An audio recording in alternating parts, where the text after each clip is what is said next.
Hey guys, it's Bob here, and this is going to be really fun today. We're with Jeff Gustafson, or Gussy as he's known, Elite Series Pro Bass Fisherman. And we're happy to have you here today, Gussy. Thanks for being with us.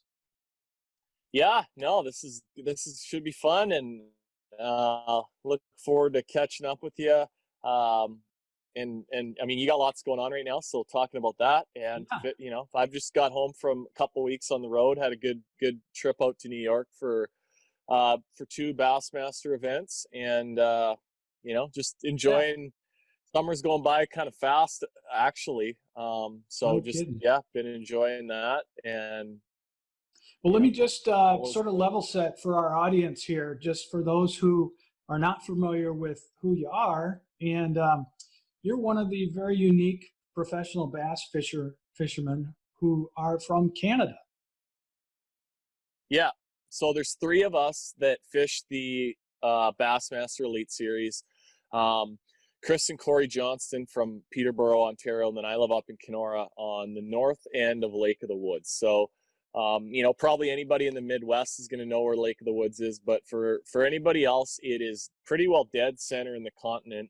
I'm about 7.5 hours straight north of Minneapolis. And it's you can see behind me, it's beautiful here in the summer, but we get real winters. So the winter is can be kind of harsh, but it works out good for me. I mean, I love to ice fish, but I get to get out of here for a good chunk of the winter and go down south and start chasing bass around usually late January, early February. And so it works out pretty good. But I still, it's a big drive for me to go pretty well everywhere that we fish on the Elite Series. So for but the summers here are so beautiful. You couldn't pay me to live anywhere else. Love Lake Right. of the Woods, and it's a fantastic place to live if you like doing the outdoor stuff. Yeah, So, no problem. so from Canada, obviously, and grew up with the winters. And we met a couple of years ago at the Fishing Careers Workshop, and we share the love of hockey, actually. And I do have to show you Yeah, something. I brought this with me, and a little tribute to you guys up north. nice. This is Yeah, my old jersey that I've used for a long time, complete with rips and tears and puck marks and the whole thing. But yeah, that's this thing is awesome. not going anywhere. It's staying in my. I haven't used it I in a while, but this thing, I almost want to frame it. Just it just means that much. Well, I don't like the color of it because I'm a Pittsburgh Penguin fan, and they're facing elimination against Montreal today. I can't believe that they're in this position, but Montreal's been playing good, so I thought it was going to be a Montreal jersey when you when you first pulled it out there, No, no, no, no. um, It's but not. no, that's funny. And Labatt's, I mean, that's our popular beer up here, and I've had quite a few requests over the years from my buddies. Hey, can you bring me a case of Labatt's down? Well, I got some in my fridge in the garage right now. I drink it all the time, so But I love I it. don't think the guys. I'm not a huge beer drinker. Not against it or anything, and I'll usually just have like a mixed drink. But like, some of my buddies say that the Canadian Labatt Blue and the Yeah. U.S. Labatt Blue is not the same. So I've heard that. I Same don't with know. Molson and Brador and some of those brands as well. But Yeah, yeah. yeah, so But anyway, no, I had to show you that. yeah, that's funny. That's good. And so you just mentioned briefly a minute ago the last couple of weeks, and you've had some really good success. They've been some really good weeks. So why don't you just sort of give us an overview of the last 2 weeks for you? So for people that don't know, the on the Elite Series, we travel all over the country. I mean, we started this year down in Florida in February, early February, before all the COVID-19 stuff kind of hit us all. But fished there. I fished in Alabama earlier this year, and then our schedule takes us all over the country. I mean, we're supposed to be in South Carolina, Tennessee. Um, you know, really, it's we fish all over the country. So the last couple tournaments up in New York, were at the St. Lawrence River and Lake Champlain. So both bodies of water that my expectations are a little bit higher, just because phenomenal smallmouth fisheries. So obviously, being where I live, I have a lot of experience smallmouth fishing, and so those were the events that I was really excited for. Both of them I kind of had a tough first day at, and was behind the eight ball a little bit, but rallied and did better as the event went on, both of them, and ended up with a 12th place finish at St. Lawrence and 15th at Champlain. So made some pretty good money. We get points based on where we finish in each event. It's an 87 angler field, and we want to be in the top 40 in points at the end of the season. So through 4 events, I'm in like 15th. We got 5 to go. That's so fantastic. I'm in good shape. A couple more good ones, and I'll be good. And that's going to qualify us for the Bassmaster Classic. It's going to be in Texas in March of next year, and that's kind of the Super Bowl event in our sport. That's what you make some money just for qualifying, and then there's only about 50 anglers in the field, and it's the biggest. It's $250,000 or $300,000 first place prize. I mean, it's a big prize, and you want to be fishing in that. There's a lot of media attention. It's crazy, right? It's a big part of media. What we do. Yeah, it's great. And then normal years, whatever, it'd be I don't want to say it's a big party, but people have fun, right? You said the Super Bowl. Well, they have a massive expo. I mean, just pretty well every company within the fishing industry is there. All the manufacturers are there. It's over 100,000 people are come to the community that hosts it. Right. Over that weekend that it goes on every year. It's a big deal.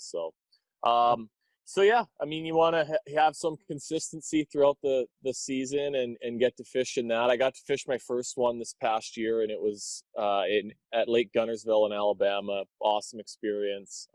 And just, after fishing it once, it gives you a real taste of it. And I really, I don't ever want to miss it. That's for sure. Yeah. And I think, I can't remember which one, Gussy, but you had the 7-pounder on the one day, right? Yeah, I did. I had the big fish on day 2. We bring in 5 fish and weigh them in these events. They got, we bring them in alive, we weigh them, and so it's a total weight thing to win the tournaments. Right. But each day they give the biggest single bass. You get a little prize usually. Well, usually all our regular season events, I think they pay like $1,000 or $1,500 a day for big bass. And at the Classic, it was just the big bass of the tournament got $2,500. So nice. I had like a 7.2 or a 7.4 or something, and another angler had a 7.6. Like just beat me by a couple ounces one of the other days. So got shut out there, but it was still pretty cool to I got to go the weigh-in for the Classics in in a big hockey arena. Yeah. So it was right downtown Birmingham, Alabama, and I got to go in and hold the fish up for everybody, and it was pretty cool. Yeah, it's a great picture too. We've seen that, and we'll show it here in this video as well. But so can you talk about the setups that you used in the last couple of weeks, and what worked for you? So for it was all smallmouth fishing for me. There's some largemouths at both venues, and anglers caught them. I focused on smallmouths. We only get 3 days to practice, so I mean you want to be efficient. And I had multiple, some deep patterns and some shallow water patterns at each body of water as well. And that was just sort of if it got sunny and nice and hot, not a lot of wind, I could go up shallow and sight fish. Basically, get on these big flats, sand and boulder flats, and just cruise around on my trolling motor and find fish and catch a good percentage of the ones that I saw. If it got a little darker or windy, I was fishing deeper, mostly drop shotting and that sort of thing. Up shallow, I was catching fish on a little Ned rig, a little Z-Man Ned rig, and homemade little Marabou Jig. Those were kind of my go-to main baits that I was. Yeah. I saw that video on the Marabou Jig too, and you actually used it in the tournament, right? Yeah, it was probably so. They've been popular, and I've been using them around home for like 20 years. Right. Really, just a phenomenal bait when smallmouths are kind of shallow. If they're a little bit, lethargic, not super aggressive. People ask me all the time, well, what do you think the bass think it is? And I think it's kind of just, I use the analogy of it just being an after dinner mint. I mean, it's something that's small, not offensive. It's just if you can float that little jig in front of them, they usually just come and slurp it up. And I've caught so many big bass on it. An Over the after years, dinner mint. That's but fabulous. these last two events, I probably weighed like maybe 5 or 6 of the fish I caught at the St. Lawrence River on it, and a couple of my big 5-pounders. And then at Champlain, I think I weighed probably 9 or 10 of my 15 fish that I weighed there on it. So it was a big deal. And that was probably the first time where I've caught a few fish that I've weighed on it over the years in some of these tournaments, but that was the first time on this trip where it was like, probably one of my best baits.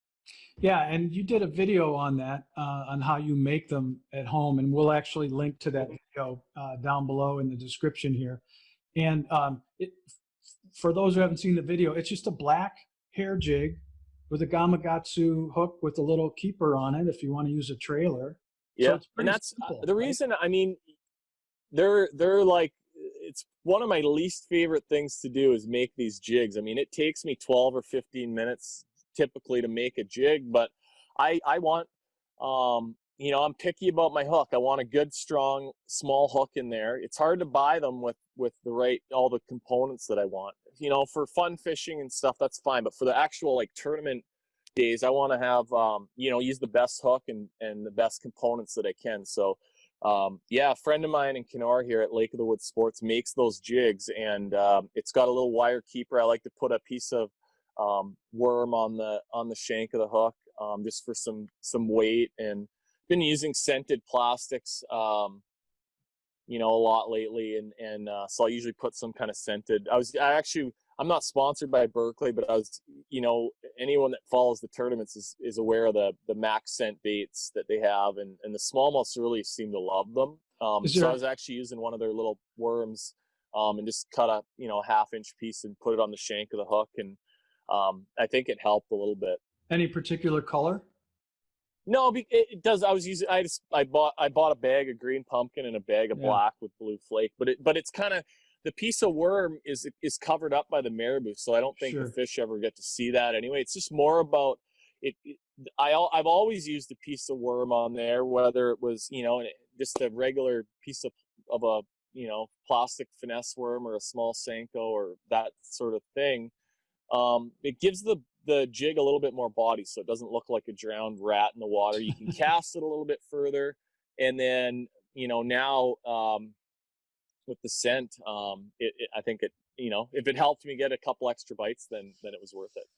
Right. So you don't use it like a trailer, like a craw or something like that. You kind of let the black hair hide you don't it. even see it. It's right. Yeah, it's just literally on between the where I finished tying the jig and the bend. It just sits in that little straight part of the shank of the jig, and it's amazing, that little piece of plastic. You can cast the jig a lot farther, and then it just keeps it a little bit bulkier through the water, and it just sort of does this all the time. And they're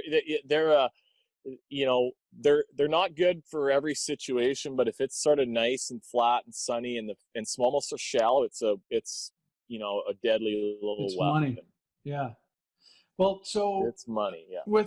With everything that's been going on, how has that changed, the way you fish? Probably more so in travel, I guess, right? But I mean, the environment is totally different right now. Yeah, I mean, and I've said it. We've all probably said it. But the last 5 or 6 months haven't probably been convenient for anybody, really. And we've had several events canceled. Thankfully, Bassmasters made a few events happen for us. And most of us that fish, competing in these events and the winnings that we have an opportunity to make, I mean, that's our main source of income. So it certainly is for me.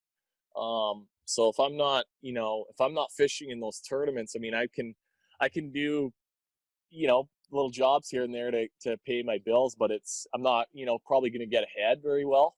Right. So,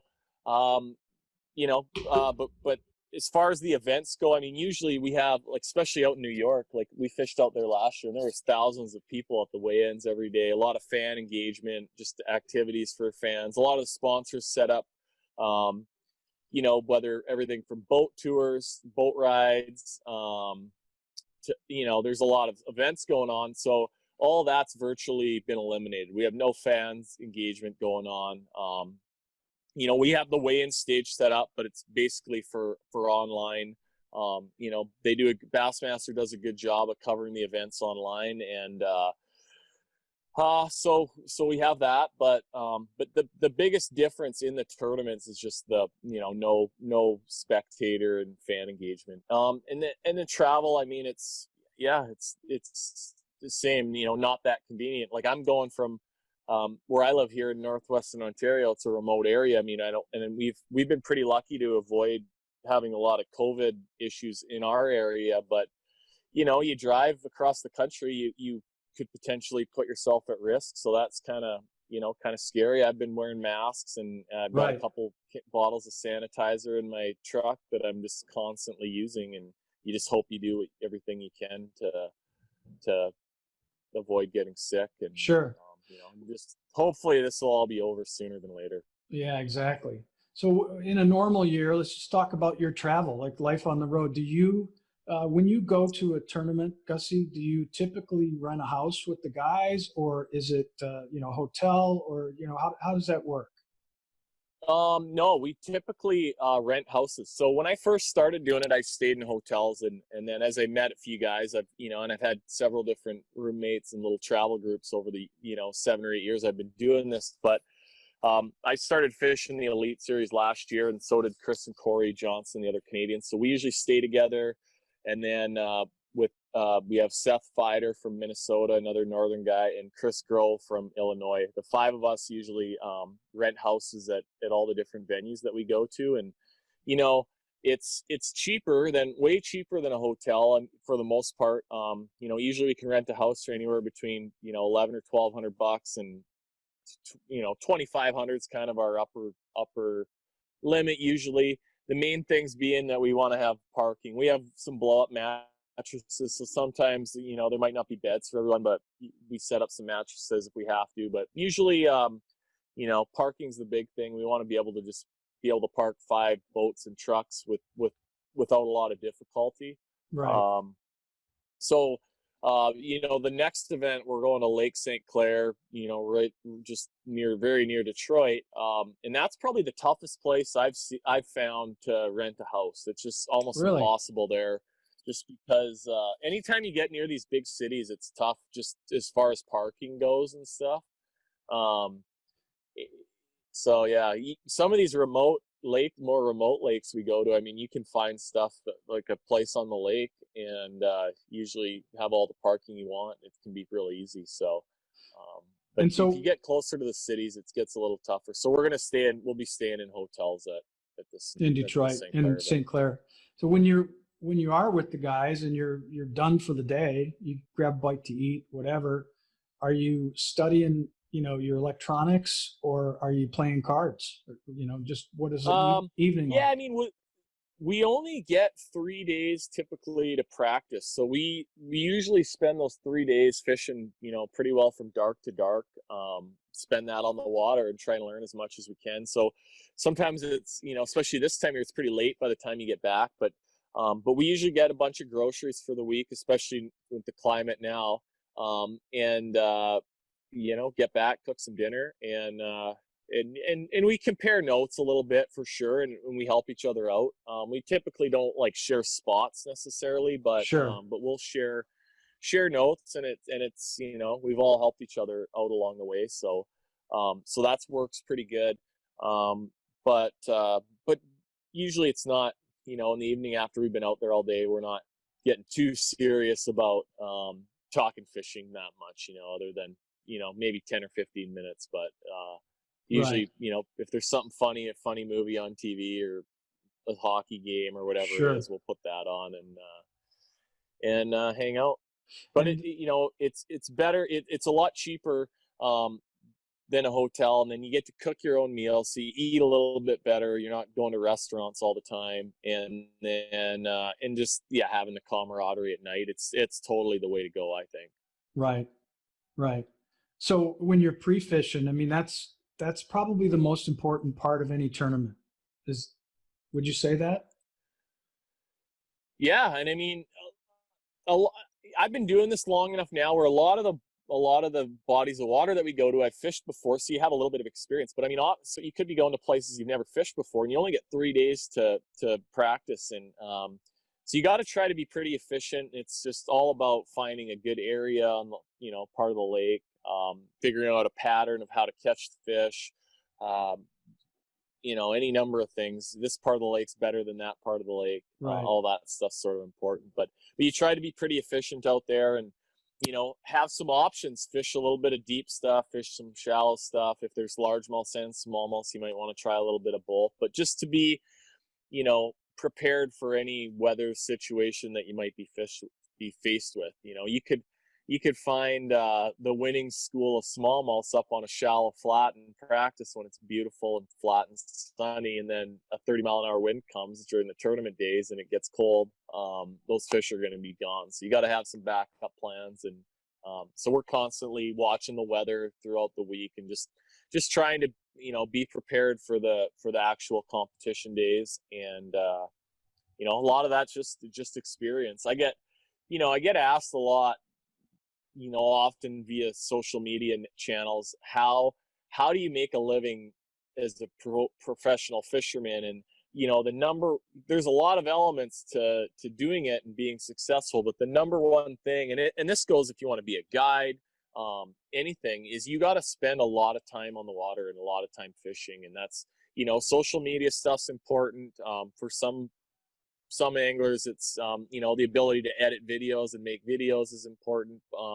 But for me, it's the secret for me is just fishing a lot. And if you are successful with the tournament stuff and you're successful guiding, then some of the sponsorship stuff will come your way, and you're going to have return business with the guiding. And that's the number one thing, is you got to love to fish and be out there a lot in all types of conditions, not just on the nice days. And that's the number one thing, in my opinion.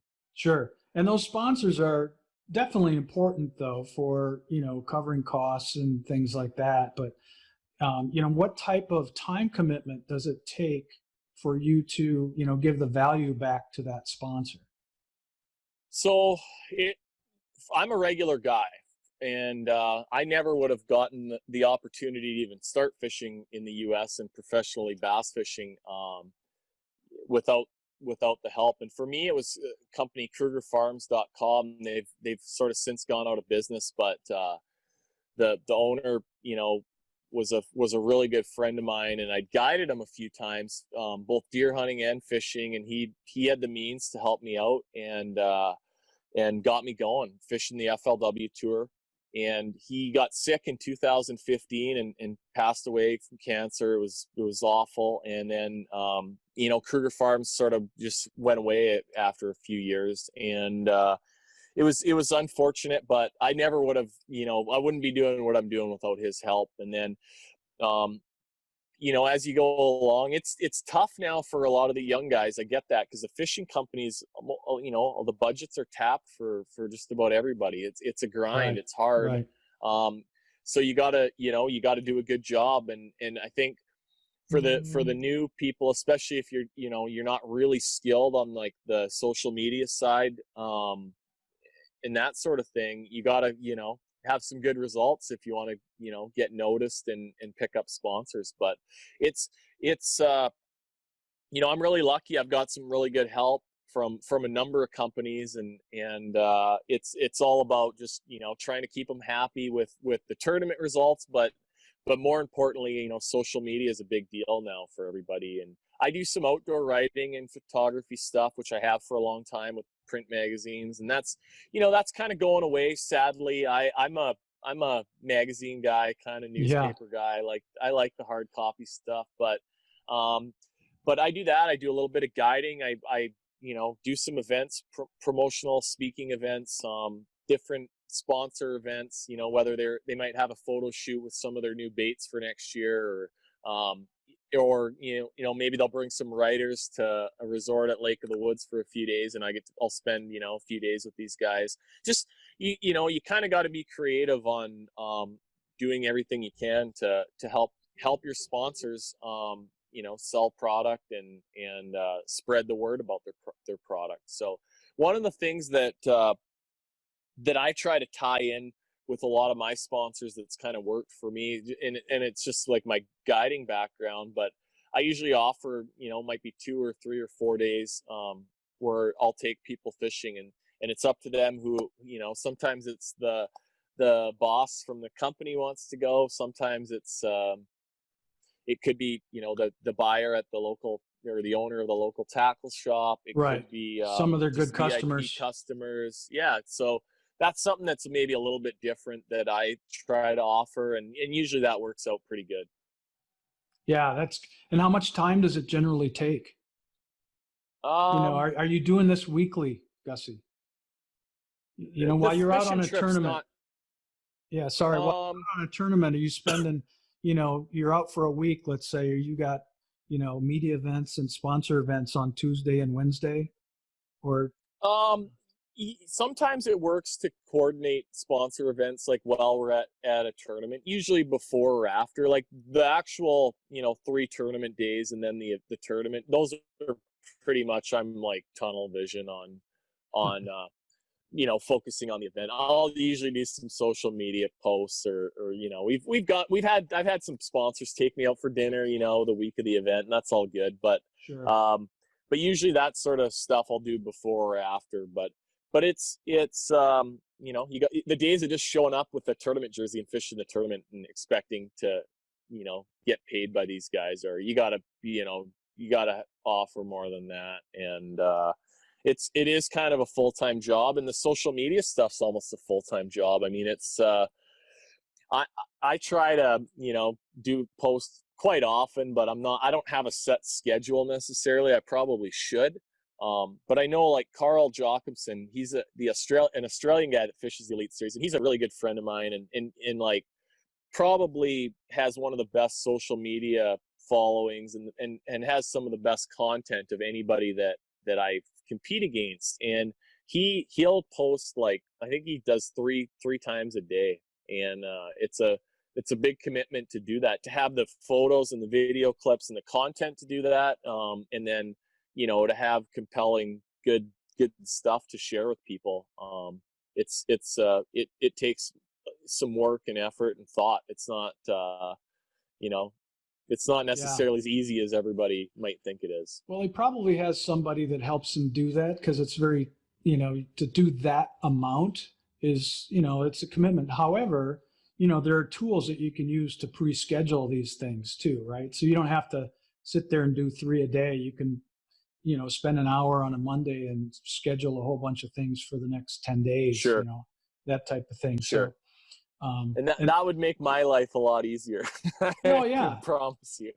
That's not really hard to do. Those tools are out there, and we use them a lot as well, just because, for the same reason, you can't be doing it all day, every day, because there are just other things that you need to be doing.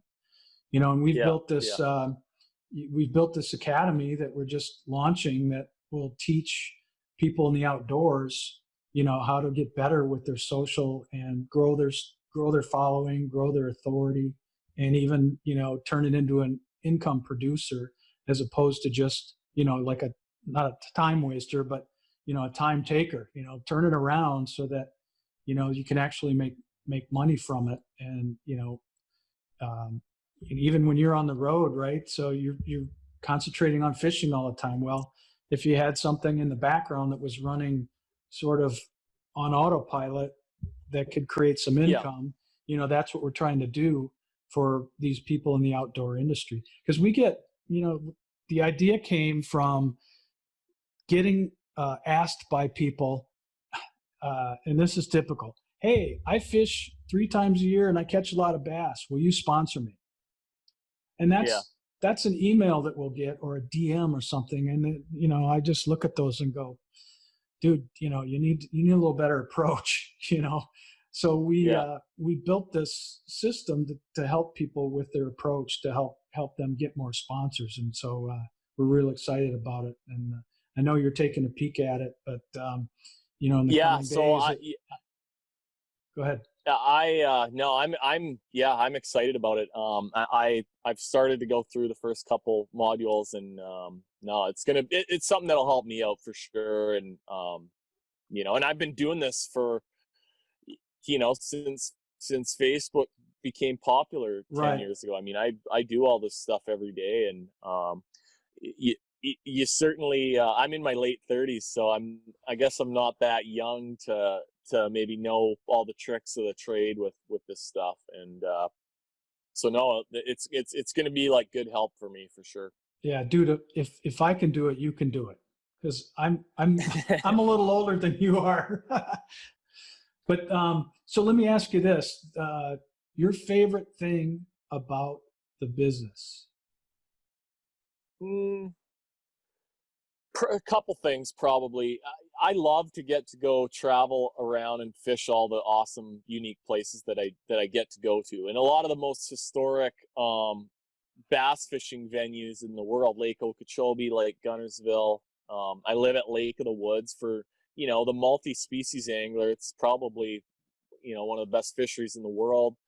Um, I love getting to go to all the different places that we do. And then the second thing is just like all the people that I get to meet. I mean, like 95% of the people in the fishing industry are awesome people, and I made a lot of my best friends through traveling for these tournaments, or attending events with sponsors, and that sort of thing. So just the travel and the meeting all the people. I will say though, the one a lot of people think that what I get to do, like I got a cool wrap truck and boat, and you know life looks pretty awesome from when you look at all the things I throw on social media and stuff, and it is. But the travel is not glamorous for doing what I'm doing, and being away from home and away from my wife, and that part of it's not that easy. And that goes back to having a little group of buddies that that we travel and stay together. It helps you, not be lonely maybe when you're on the road, and that sort of thing. But it's, I drove home from Lake Champlain the other day. It took me 24 hours to get Right. home. That And was a long, long drive, and it's a long haul, man. It's just almost like going to Florida for me to go out there to New York. So, well, and there's a stretch where there's just nothing there, right? You and oh yeah, like food I and took there's a moose or route through. whatever. Yeah, there's a route through northern Ontario, and I'd go, yeah, like there'd be a town every hour and a half or 2 hours, and like I'd get cell service when I went through those towns. But as soon as I got out of town, it was no service for an hour and a half till I got to the next place. And I only saw one moose. I've done that drive 3 times, and I've seen moose every time, but I only saw one the other day. But it's a beautiful drive. Um, you know, uh, Highway's not very busy, and it's a straight single lane highway for 12 hours basically that I was on. And I drove it sort of late afternoon and into the evening, and it was enjoyable in that regard. I mean, some of these small towns are almost like going back in time a little bit. Oh, you gotta love the Just some of the little cool local buildings. towns. And yeah, yeah. What kind of advice would you have for, I know this is cliche, but advice would you have for those who, the younger guys who are trying to get into the business? I'm going to go back to what I said earlier, and I get this question quite a bit.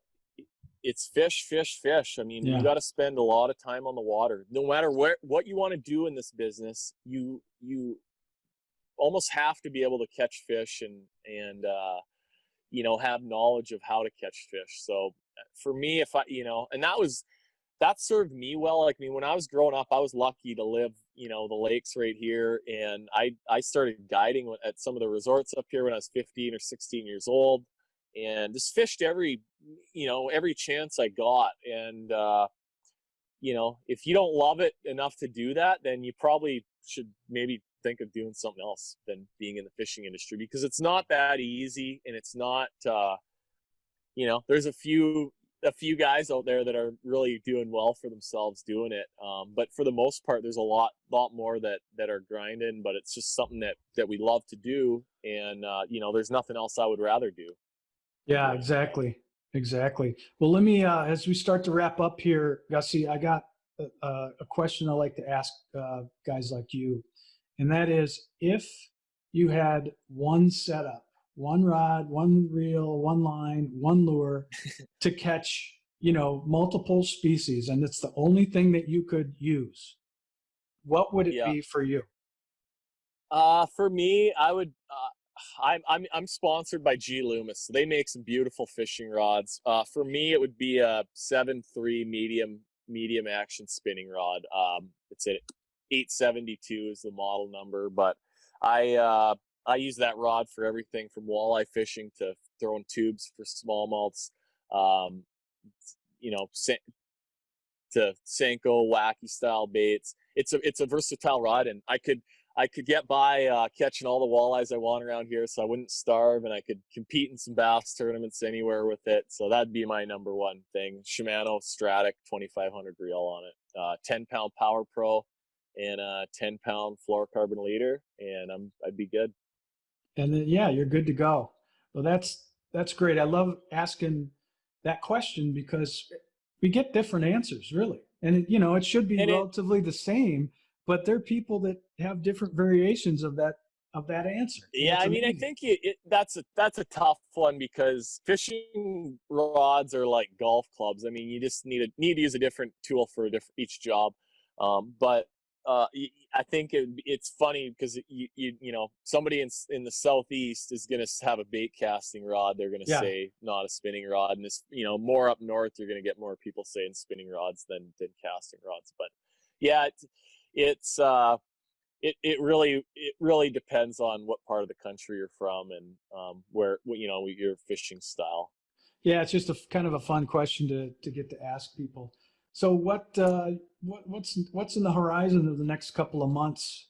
You got tournaments, hopefully, if they're still on, but I know you got Yeah. tournaments on the schedule. So So we got Lake St. Clair coming up here in August, and then we're off sort of through September. The last week of September or first week into October, we actually have 3 events in a row scheduled. So Lake Guntersville, Alabama, Santee Cooper, South Carolina, and Lake Chickamauga, Tennessee. And then a couple weeks off, and then I think early November, Lake Fork, Texas. So, and then that's it for the season. So hopefully everything, things are gonna go trend in the right direction with all the COVID stuff, and we're gonna be able to have those events.